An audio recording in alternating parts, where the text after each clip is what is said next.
shall we get started? Woohoo! And there's plenty of space down here. If anybody wants a cushy cushion, come down. There's lots of room. I believe I've been invited 3 times in the past to speak at the VBC. Each time I've shared with you my excitement about the community rights movement, a paradigm-shifting movement of local communities that's spreading rapidly across the United States with the ultimate goal of ending corporate rule in this country once and for all. And replacing it with local communities having the right to govern themselves and to enact far-reaching new kinds of environmental and social protections way beyond what is now possible to achieve under existing conventional law.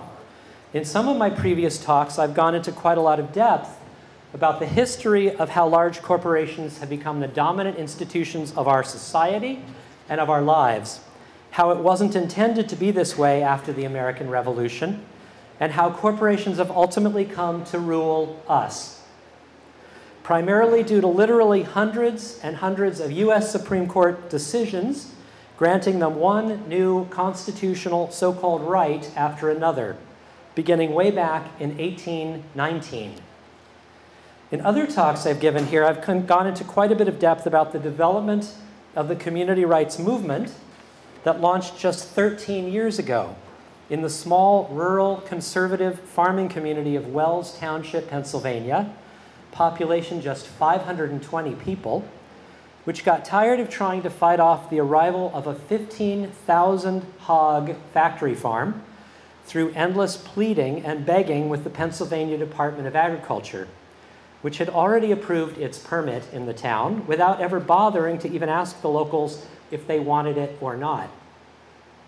This was and still is how things work here in this country. It's what I call background normal, not just in rural communities, but here in Portland too. No one asks we, the people of this city, whether we want hours and hours of coal trains passing through every day.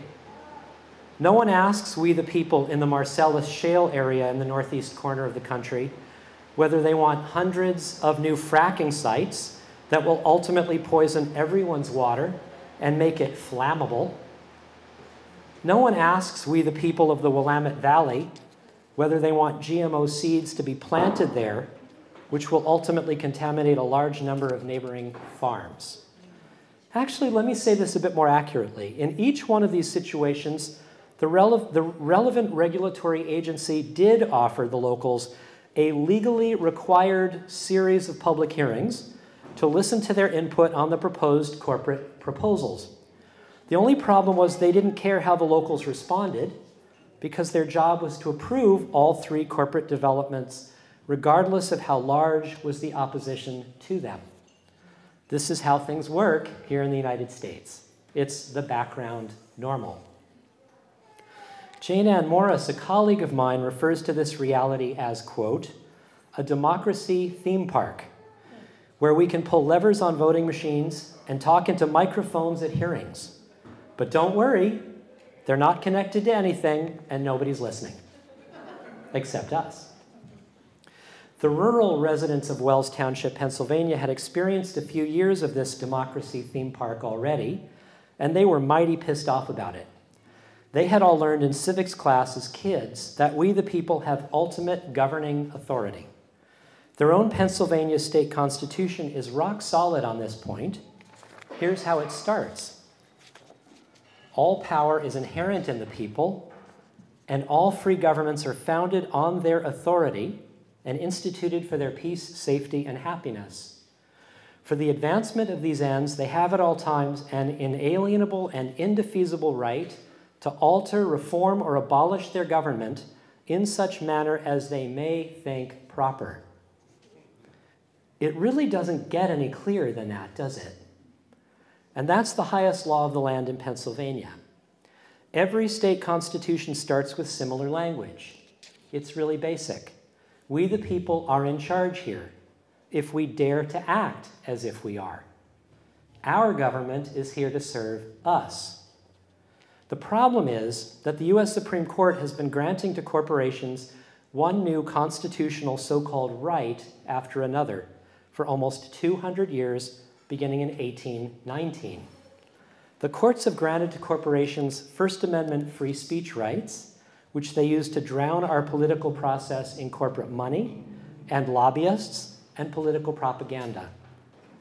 They've been granted property rights, which they use to control virtually all key decision-making that happens in this country. What gets produced, what gets planted in the ground, where, how the profits get distributed, and how work itself is organized in the society. For a local or state or federal government to interfere in that corporate decision-making process is literally illegal, as it violates the corporation's constitutionally protected property rights. They've won many other rights as well. So to return briefly to the three examples I just gave, coal trains passing through our communities, fracking for natural gas, and the planting of GMO crops, there are no laws in place at the state or federal level to ban any of these activities, because to do so would violate the corporation's constitutional rights, which of course means that their rights must, by definition, be more important, more valuable than our rights. What I'm describing here is the essence of the problem. The problem is not a fracking problem, or a coal train problem, or a GMO problem. What we've got here is a democracy problem. The problem is not clear-cut logging, or factory farms, or health insurance costs that are out of control. The problem is not nuclear power plants or climate destabilization. What we've got here, plain and simple, is a democracy problem. We, the people, are locked out of all key decision-making in this country, and it's by design. It's not an accident. It's not something that just happened a few decades ago. It's built right into the structures of law that we live inside of, whether we know that they even exist or not. That's why most of our activism is so ineffective against corporations causing so much harm to people and place. It's the structures of the law that lock you and me and everyone else outside of the rooms where key decisions are made day in and day out. Corporations have more rights than we do. And 13 years ago, the small community of Wells Township, Pennsylvania, got disgusted enough with this status quo situation that they decided to do something very gutsy. They decided to step outside of the legal structures that had stopped them from saying no to a 15,000 hog factory farm. They asked a public interest environmental law firm to write a local law that their elected supervisors could pass. The law firm was called Community Environmental Legal Defense Fund, or CELDF for short. What they wanted was very simple. They wanted a law that banned all non-family-owned corporations from engaging in farming or owning farmland. The law was drafted by this public interest law firm, CELDF, and passed unanimously by the elected township supervisors. And lo and behold, the large hog farm corporation pulled its permit application and it went somewhere else.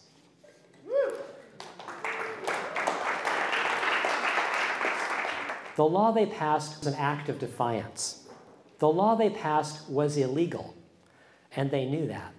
But it no longer mattered to them. What mattered to them was the protection of their rural community, of their quality of life. So they stepped outside the box and ignited a spark that is now starting to take off across the United States. Here's the very, very shortened version of what happened after that, bringing us all the way up to the present year. I could spend an entire hour or more on what happened next, but here's the 10-minute version. One rural Pennsylvania township after another copied and passed Wells Township's local law, 30 of them in total.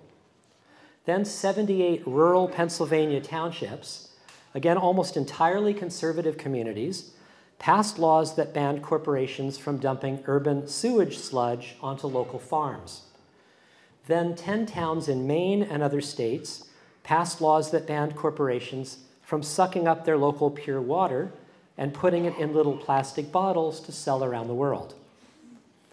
Many of these early local laws also included clauses that recognized that nature has rights that need to be protected. Then Pittsburgh, Pennsylvania's City Council, just 2.5 years ago, voted unanimously 9-0 to ban corporate fracking. This law was one of the early examples of a more expansive vision for community rights-based local lawmaking. I'm going to read you a short excerpt from the actual law that got passed in the section called Rights of Pittsburgh Residents and the Natural Environment. Section 4.1, Right to Water. All residents, natural communities, and ecosystems in Pittsburgh possess a fundamental and inalienable right to sustainably access, use, consume, and preserve water drawn from natural water cycles that provide water necessary to sustain life within the city. Did you catch that? Ecosystems have the right to access water. Section 4.2, Rights of Natural Communities.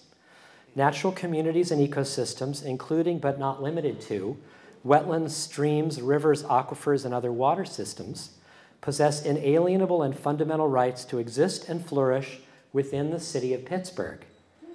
Residents of the city shall possess legal standing to enforce those rights on behalf of those natural communities and ecosystems.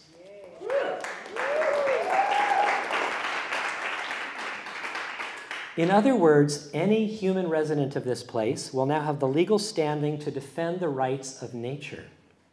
No longer will you have to prove you have a financial interest in that specific consumable aspect of nature. Section 4.3, Right to Self-Government. All residents of Pittsburgh possess the fundamental and inalienable right to a form of governance where they live, which recognizes that all power is inherent in the people, that all free governments are founded on the people's authority and consent, and that corporate entities and their directors and managers shall not enjoy special privileges or powers under the law, which make community majorities subordinate to them. In other words, we the people at the local level are going to be exercising our right from this day forward to live in a society where the background normal is, for the first time in US history, that government actually recognizes and defers to the people's authority, and that corporations no longer have any legal capacity to overrule the people's authority. Imagine that. To continue with my very brief community rights movement overview, to get us to the present day, the voters of Spokane, Washington this November are likely to pass their own Community Bill of Rights that will, for the first time in US history, provide full Bill of Rights legal protections to working people while they're at their jobs. Believe it or not, this is not already the case. It will give neighborhoods the right, by majority vote, to say no to major industrial, commercial, and residential developments that the neighborhood opposes.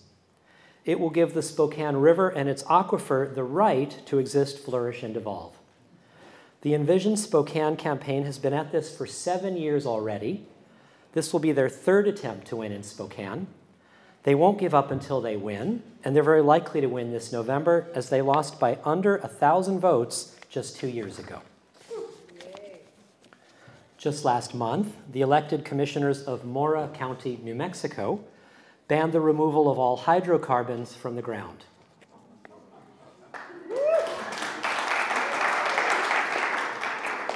No fracking, no oil mining, no oil drilling, and no mining.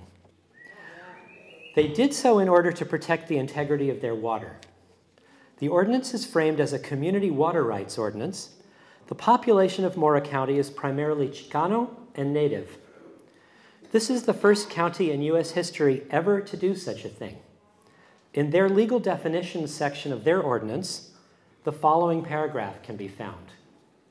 Quote, La querencia de la tierra shall mean the loving respect which Mora County residents have towards the land and earth, which is rooted in our indigenous worldview. The earth is living and holy, is the habitat that sustains us. and is composed of all natural and living systems, flora and fauna, interrelated, interdependent, and complementary, which share our common destiny, the right to live free from contamination, unquote. The residents of Mora County had to elect an additional pro-community rights commissioner this past year to get enough votes to get this passed. Something profound is happening on the ground in community after community after community. Local residents are starting to say to their elected officials, "These issues are too important for us to have you ignore our wishes. You will vote to protect our land, our water, our way of life, or we will vote you out." Over the past 15 months, 4 New Hampshire towns have taken this step to an even higher and more elegant level. Their goal was to stop a massive electricity transmission line from Quebec into the United States that was planned to pass right through their communities. It's called the Northern Pass.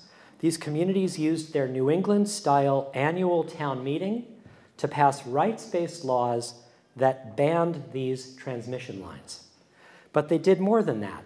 The title of the new law includes the phrase, "right to a sustainable energy future." One section of the new law legally defines the term unsustainable energy systems and states that any energy systems that meet that legal definition will no longer be allowed in the town.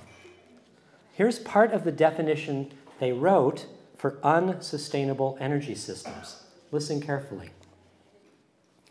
Unsustainable energy systems means those systems that are controlled by state and federal energy policies rather than community-controlled energy policies. Hydroelectric power and industrial-scale wind power when it's not locally or municipally owned and operated. Energy systems using fossil fuels, including but not limited to coal, natural gas, petroleum products, nuclear and radioactive materials, and other fuel sources that are non-renewable or which produce toxins and substances that cause injury to humans or natural communities and ecosystems, or that are in violation of residents' right to a sustainable energy future. Banned. In other words, to meet their definition of sustainable energy, the community has to be in full control of the energy policy. If those energy policies are created in a way that excludes the community's right to participate in the policy making, even if it's industrial wind energy, these New Hampshire towns are saying no thanks. They've had enough of state and federal governments and large corporations making these decisions for them. They're seizing back their right to govern themselves. Here in Oregon, in the Willamette Valley, Benton and Lane counties are just weeks from filing another groundbreaking rights-based law called a Food Bill of Rights. The groups in these 2 counties intend on putting these laws directly to a vote by the people next May. The Food Bill of Rights would ban all GMO agriculture within these counties and make those farmers that contaminate fields planted with non-GMO crops personally and financially liable for the damages they have caused.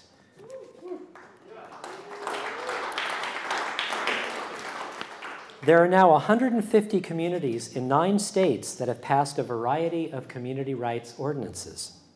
The 9 states include Pennsylvania, New York, Virginia, New Hampshire, Maine, Maryland, Massachusetts, Ohio, and New Mexico. All of these communities have worked with CELDF, the Pennsylvania law firm I mentioned earlier. CELDF helps each community to figure out exactly what it wants to achieve and then drafts a new, unique community rights law. I work in close partnership with CELDF. It's the work that I do full-time. Let me try to summarize and describe exactly what each of these community rights ordinances actually do. These local laws assert our right to local self-government, to reject corporate rights and governmental preemption.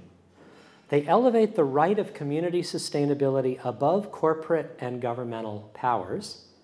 They adopt a community bill of rights that then bans certain corporate projects while eliminating claimed rights of corporations and governments to overturn them. They're actually constitutions in miniature. which blaze a new path for the rights of the community without interference from higher government or corporations. They reject 200 years of corporate manufactured jurisprudence which has made communities subordinate to both the corporation and to state government. They reject the authority of state-chartered corporations to decide the future of our communities. Whew!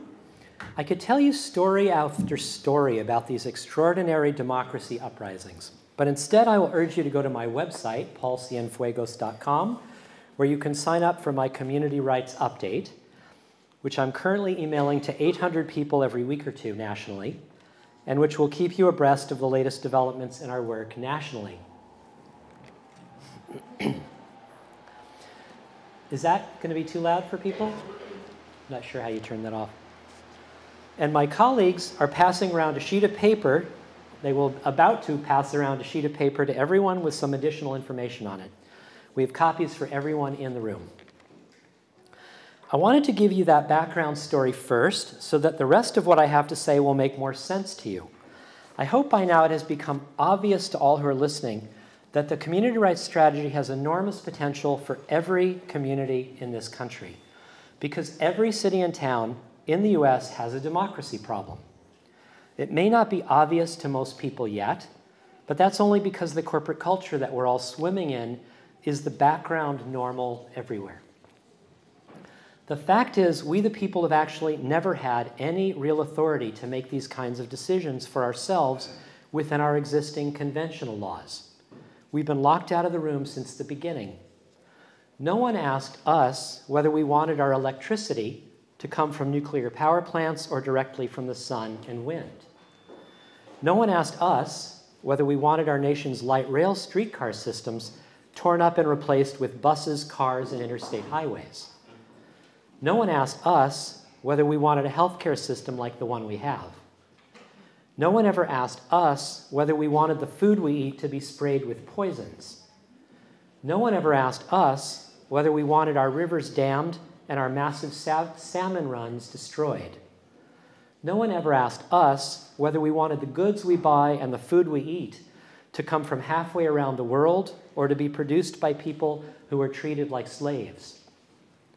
So it's really no surprise that we the people have very little experience thinking about these enormous problems, because we've never had to.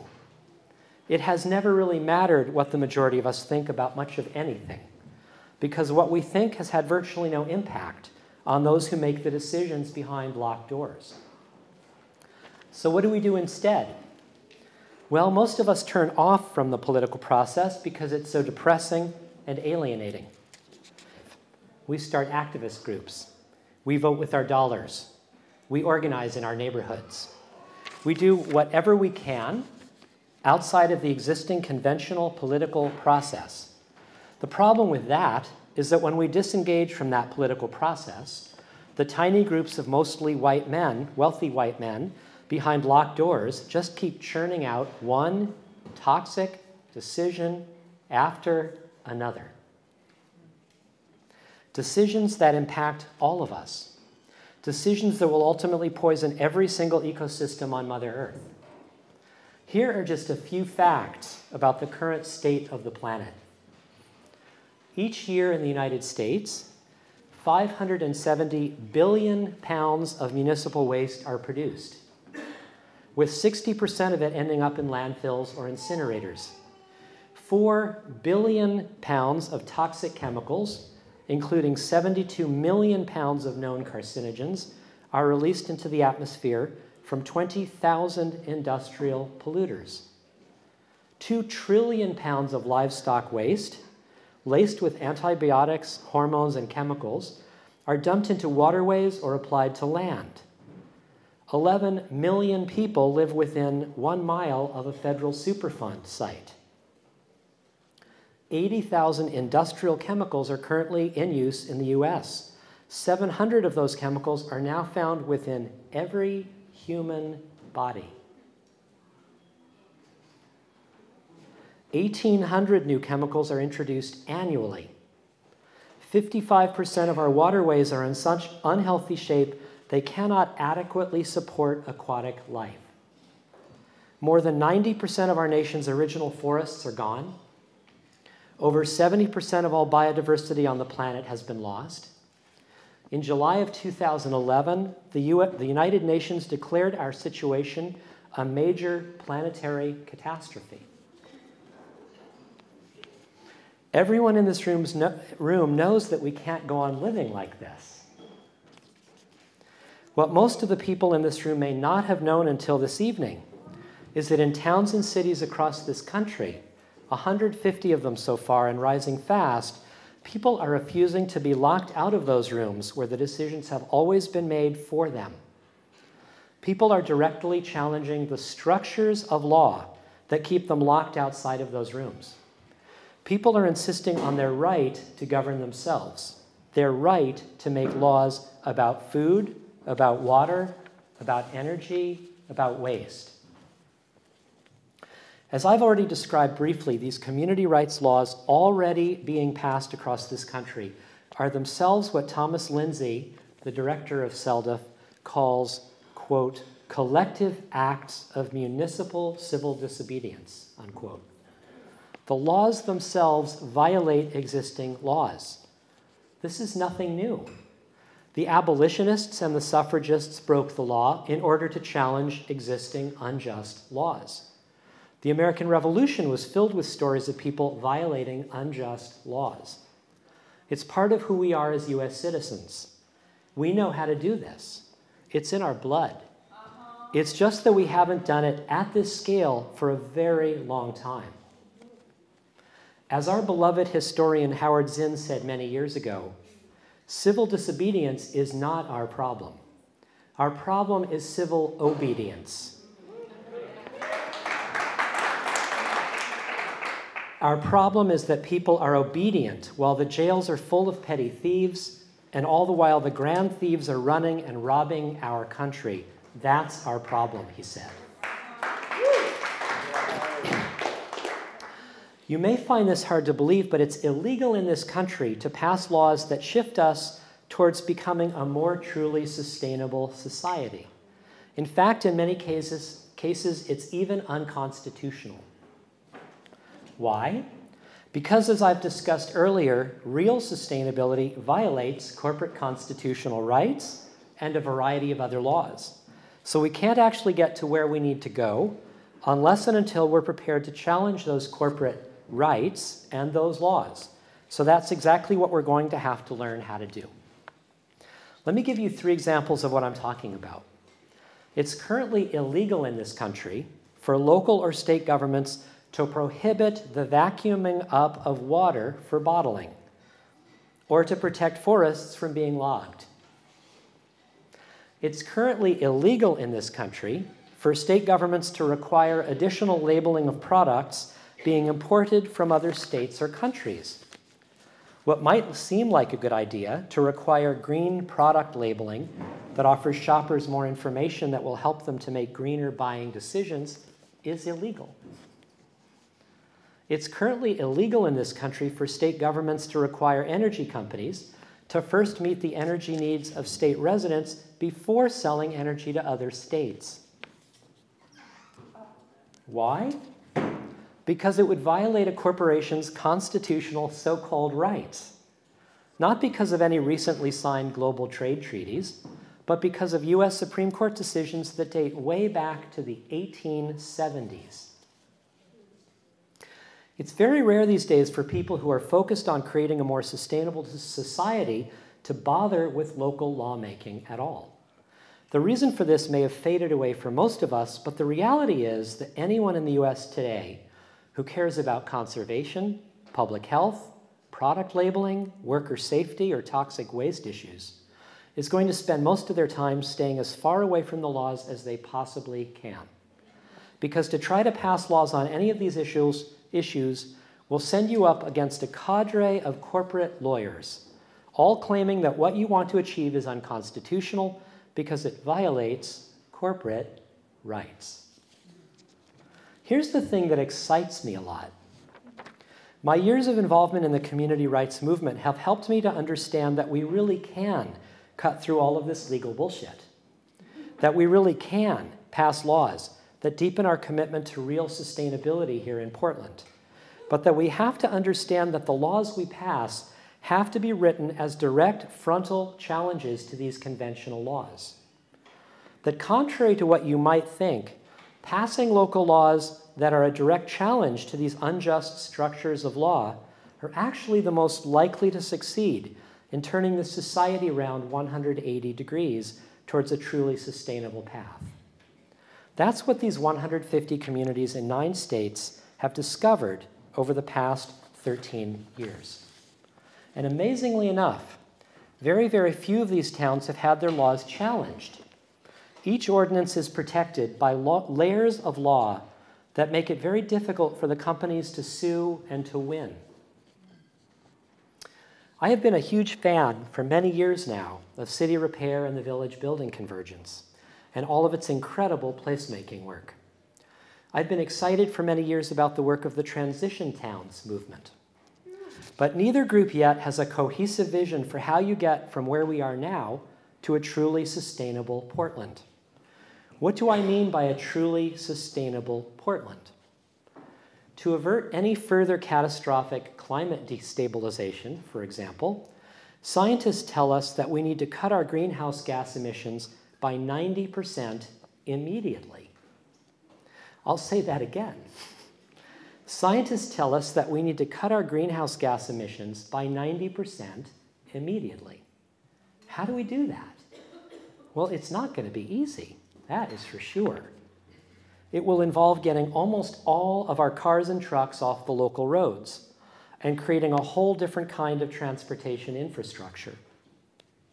It will involve a massive retrofitting and insulation program for every under-insulated building across the city.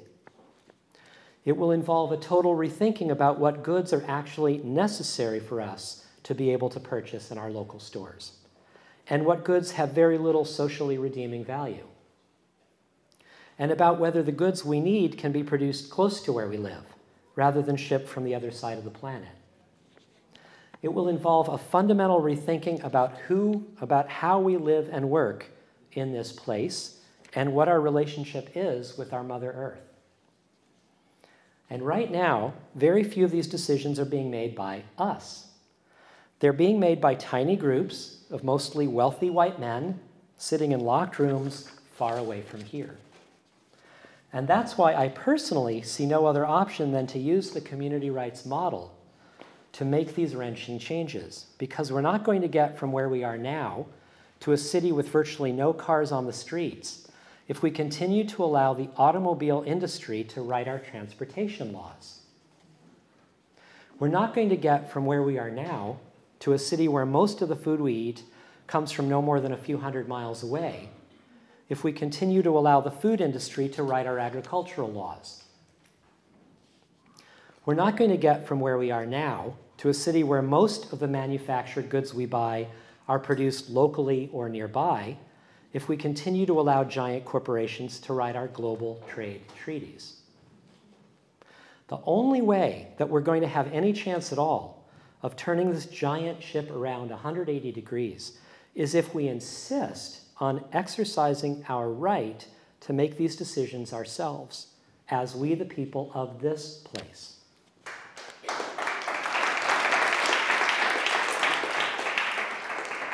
Corporate and governmental leaders are simply not going to be willing to end the status quo that is very rapidly destroying all life on the planet. We're going to have to do this ourselves.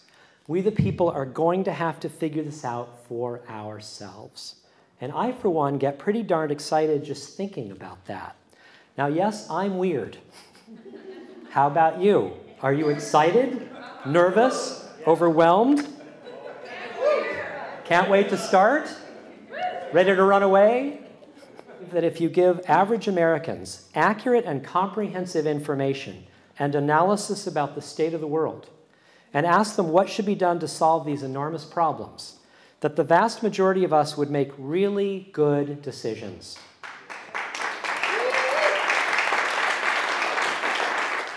I realize it's not popular for progressives. I realize it is popular for progressives and Greens to make fun of conservatives, and vice versa. But that doesn't help any of us get to where we need to go.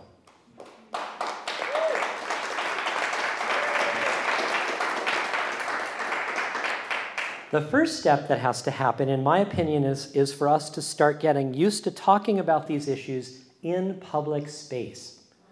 To start to imagine that it might actually be fun, it might actually be empowering, it might actually be thrilling to get used to talking with and listening to total strangers who live and work near where we live and work. People who might think about things very differently than we do, but who are most likely just as concerned as we are about the state of the world, about the state of this country, about the future of our kids and grandkids and great-grandkids. So here are some of the really big questions that we all need to figure out together. How do we start thinking and talking about this stuff in public space? Not just with our friends and allies, but with people we don't know yet. How do we learn to become much better listeners? How do we find the time to start participating a lot more as citizens, as we the people, rather than merely as activists or as conscientious consumers? As you might have already guessed, I have some very specific ideas about what we need to do here in Portland. Here's a general overview of my ideas. Imagine that our goal is to pass one groundbreaking ballot initiative after another every 2 years for the next 12 years, starting in 2016, just 3.5 years from now. Oh, and I should tell you, this last part of my speech is the part that we're going to be focusing on in my 3-hour workshop tomorrow afternoon from 2 to 5, right here. So please come back if you want to be part of this wild conversation, and we'll push the envelope even further together. Okay, so imagine that our hugely ambitious goal that we want to achieve by the year 2028 is to have created a fundamentally redesigned city where there are very few private vehicles left on the streets and a redesigned public transportation system in its place and hundreds of thousands of bicycles and pedestrians.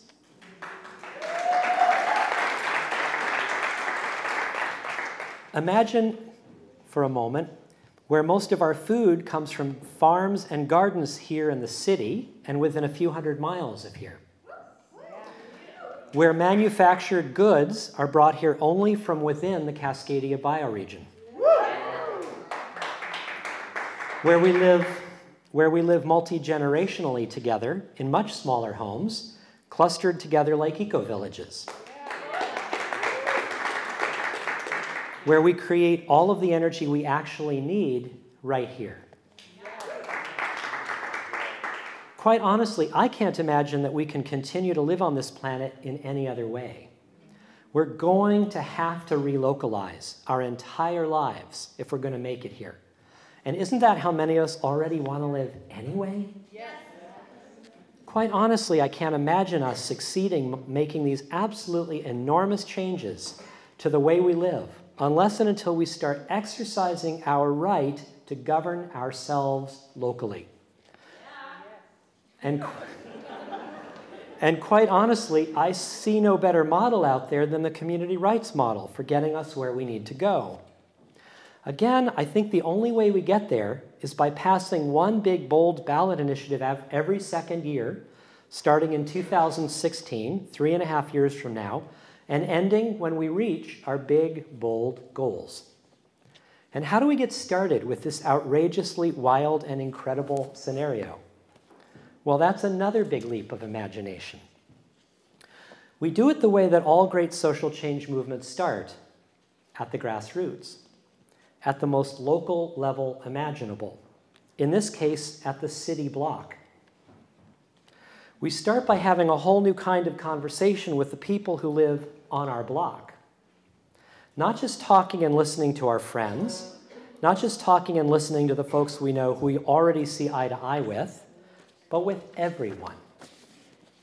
After the end of my talk, we're going to have a panel discussion, and one of the panelists will be Emmy Soga, who will share with you some of her personal experiences as she's been doing exactly this kind of community building for a number of years already, as she gets to know every single person on her block, building trust day in and day out with every one of her neighbors.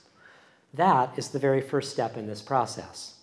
Once trust has been built among neighbors on one city block, then you can start this larger conversation about how we get from this totally unsustainable life we're currently living to a fundamentally redesigned city that might actually have a chance to survive long into the future. In a nutshell, here's how I think it might work. In one Portland city block after another, this big, bold conversation begins. It's a conversation about what we want our city to look like in the future for our children, grandchildren, great-grandchildren. It's a conversation about democracy, about how we came to live in a society where we the people have no real authority to govern ourselves, and why this has to change, and fast. It's a conversation about all of the communities across the country that have already started exercising their self-governing authority. There's so much we can learn from them. Somehow, once city blocks are deep into this self-educational process, which might initially take a year or more, the blocks start talking to each other, start mingling with each other. Then somehow, big clumps of blocks start coordinating with each other, start sharing what they've noticed that they're agreeing on and disagreeing on. Then somehow, as the process is beginning to no longer fit into a single room, city block neighbors identify trusted individuals among themselves who will represent them in conversations with other blocks. This makes it possible for an entire neighborhood to start meeting on a regular basis, to start coordinating what a majority of the people of that entire neighborhood can agree on. Then somehow, neighborhoods start meeting with other neighborhoods, again commingling the ideas that a majority can agree on, moving the process forward organically, always moving slowly enough to keep the level of trust in the room as high as possible.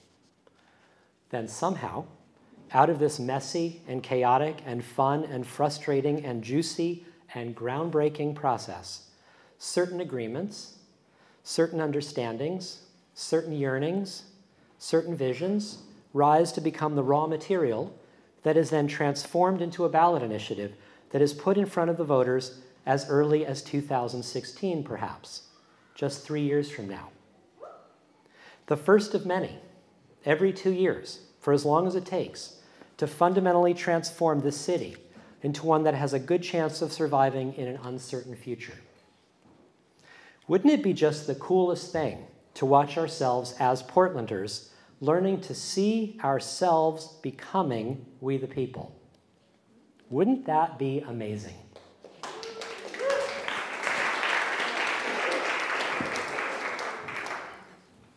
You may think I'm crazy, but I actually really think we can pull this off. Why do I say that? Because so many of us here in Portland already yearn for a vision of community here that is the kind of future that I've just described.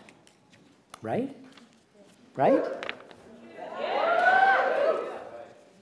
And because City Repair and the Village Building Convergence have been doing this groundbreaking placemaking work already for more than a decade, moving our neighborhoods in the right direction, and many other local sustainability groups have been busy here for years. And because we already have a city government that has proven itself to be responsive to the yearnings of its residents, and because the community rights model of local organizing has already proven itself in 150 other communities in 9 other states as an actual step-by-step process to turn the wishes of a community majority into actual, enforceable local laws.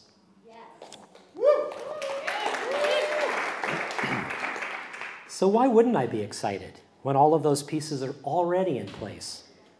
Just imagine a transformative law on the ballot in 2016 that was written by thousands and thousands of local residents meeting together to figure out democratically what we want our city to look like in the future.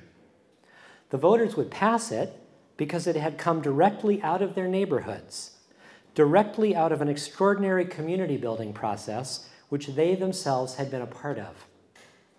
In cities and towns across this country, the biggest piece of the puzzle that has been missing up until now is the democracy piece. We have been living under structures of law that have blocked what the majority wants. But we can end that. We can take down those illegitimate structures of law. We can enshrine community rights as our new background normal. We can do this. I hope many of you will come to the workshop tomorrow from 2 to 5 with Emmy and I to start a larger conversation about these ideas. I hope many of you will consider getting involved in our local community rights PDX group. Thank you very, very, very, very much.